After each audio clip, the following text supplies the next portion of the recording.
హల్లెలూయా. మన దేవుడు సరిపోయినవాడు, అన్నిటికీ సరిపోయినవాడు. నేను ఉద్యోగంలో ఎలా ఉన్నానో ప్రస్తుతం అంతకన్నా బాగున్నాను.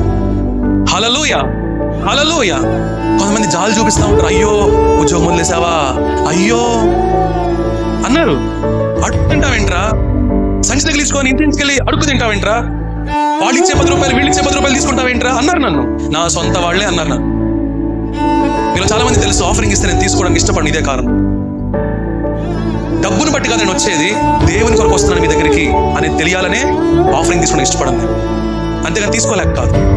చాలా మందికి ప్రశ్న, ఆ ప్రశ్న వెనకాల ఏంటి అంటే, సేవకులు అంటే కానుకలు అనుకుంటా ఉంటారు చాలా మంది. అందుకు కాదు నేను పరిచర్లోకి వచ్చింది, అడుక్కోవడానికి కాదు నేను పరిచర్లోకి వచ్చింది. నాకు ఇచ్చే ప్రభు పైన ఉన్నాడు. హల్లెలూయా. నేను ధైర్యంగా చెప్పగలను అన్నమాట, నాకు ఇచ్చే ప్రభు ఉన్నాడు. ఎవరి మీద ఆధారపడాల్సిన అవసరం లేదు. ఏ సమయానికి నాకు ఏం కావాలో శ్రేష్టమైనది ప్రభు ఇస్తాడు. హల్లెలూయా. ప్రియ సహోదరు, ప్రియ సహోదరి, ఈరోజు నువ్వు దేవుని స్వరం వింటున్నావా? ఈరోజు ఆయన మాట వింటున్నావా? ఆయన మాట వింటే బ్రతుకుతావు. ఎలా బ్రతుకుతావు తెలుసా?